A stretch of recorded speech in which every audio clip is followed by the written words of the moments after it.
Hi, welcome back to the channel. Hope you're all well. And we're third week into October, and it's unseasonably mild last few days, even though we've had our first big winter storm.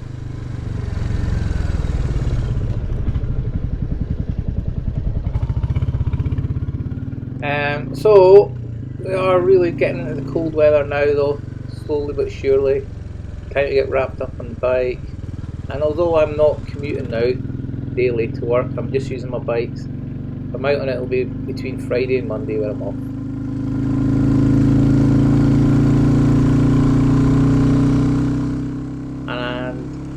And finally, I'm going to do a quick 2-year review of my RST Heated Gloves and what I really think of them. Good points and a couple of points not so good about them. So we'll get parked up and we'll get chatting.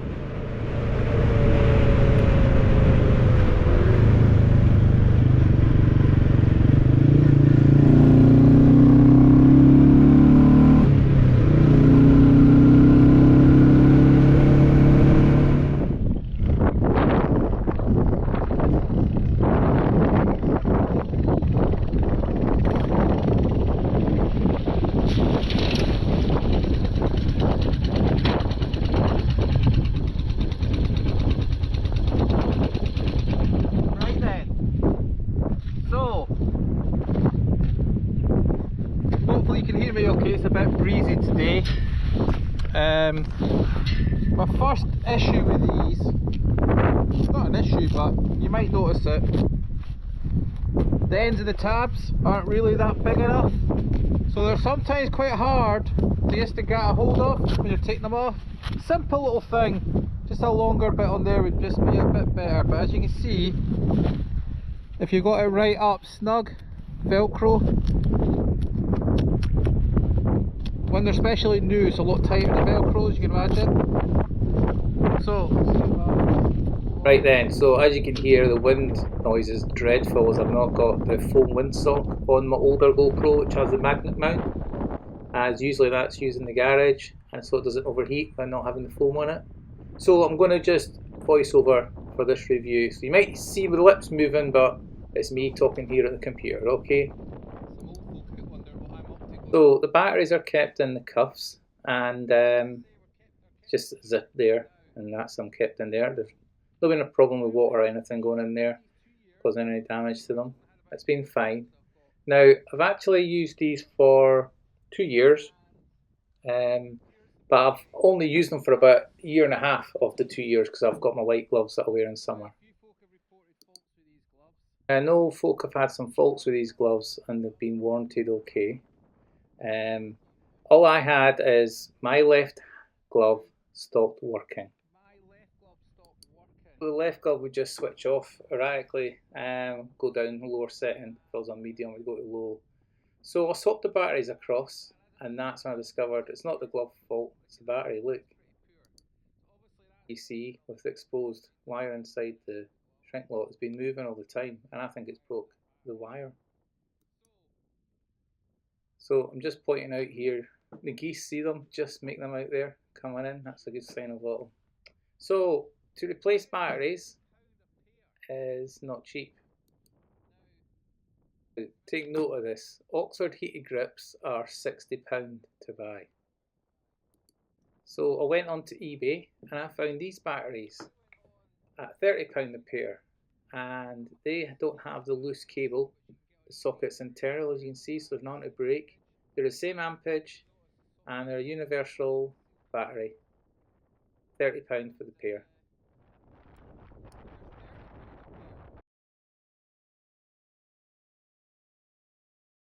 One thing I would have liked was, instead of a mains charger set of leads, was also a USB set of leads that I could plug in on my bike. Then I could have 2 sets of batteries stay with me, another set always charging for the long days out in the winter if I need a light on a warmer setting. So you'll probably seen on the new reviews, so on here you've got the button that you press, so you hold it for 3 seconds, it goes red. That's it on the hottest setting. I never really use it on the hottest setting, don't need to, they're such a warm glove. Press the button again, it goes green. That's the medium setting, a little bit orange on the side. And press it again, and you get the green setting. That's the lowest setting. And you never need more often anything warmer than the low setting. That's how good they are. Yeah, they're fully waterproof and they are warm, even on the lowest setting. Can't knock that at all. Very warm.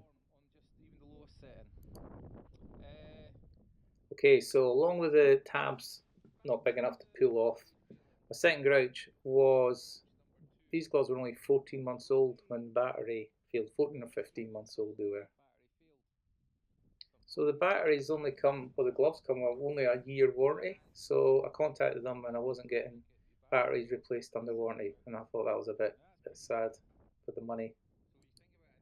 I'd only used these for 7 or 8 months of that first 14 months. So it was a bit of a bummer having a battery fail in such a short time. Both are universal, so you could have them for several different heated clothing items if you've got more than one thing. So your quid's in there. Any stitching come away on them or anything, and they've been absolutely waterproof. Got me back from having more home in pouring rain and hands were dry, and that's impressive for leather gloves. So yeah, overall they're a well-made product. Just pointing out the visor wipe there, it's good. But you'd expect that RST, everybody owns something by RST. It's a good company. So faulty battery aside, the big grudge about these is only one thing, and it's the price of them now. Paid £125 reduced from £150 2 years ago when I got these.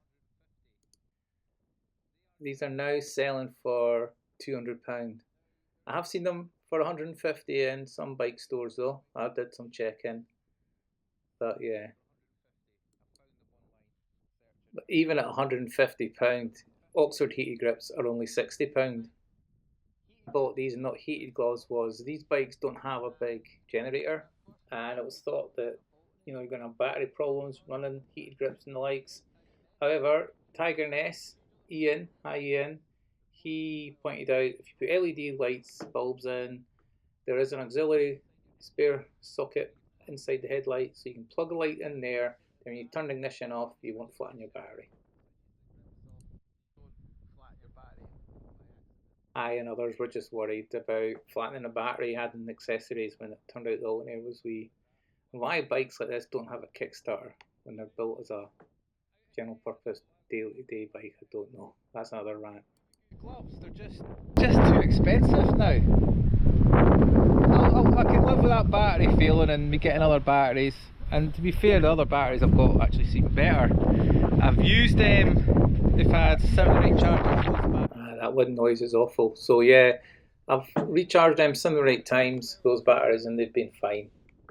So you could justify these gloves if you keep them long enough and buy other plug-in stuff.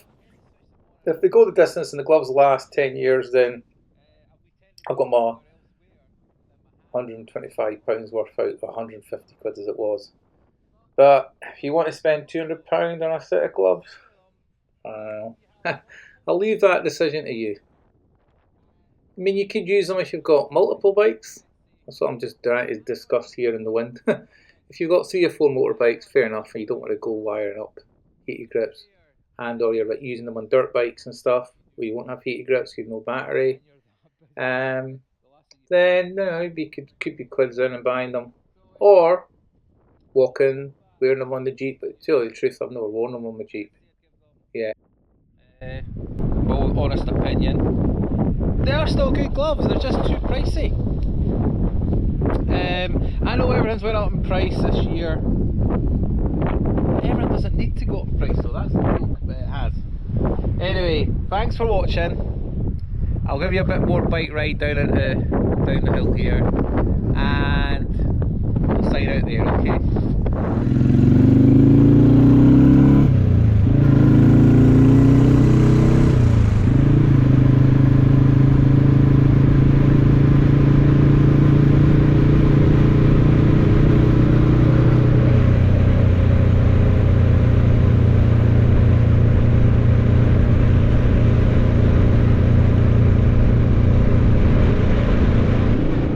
So hope this review is of use to you. You've been looking at buying these. RST stuff is generally good kit for the money, but these aren't value for money. That's the one problem there. I'm guessing if you're going to buy into a whole load of rechargeable clothing items, then there might be quids in long term, okay? But anyway, if they last me 10 years, even just wearing them as gloves without batteries, then that's a good set of gloves, isn't it? Okay, so as always, thanks again. Be back soon. Leave a comment, like, and all that. I'll keep not telling folks to subscribe because I don't think it's making any difference to the channel. But I'll be here again soon. Alright, bye for now.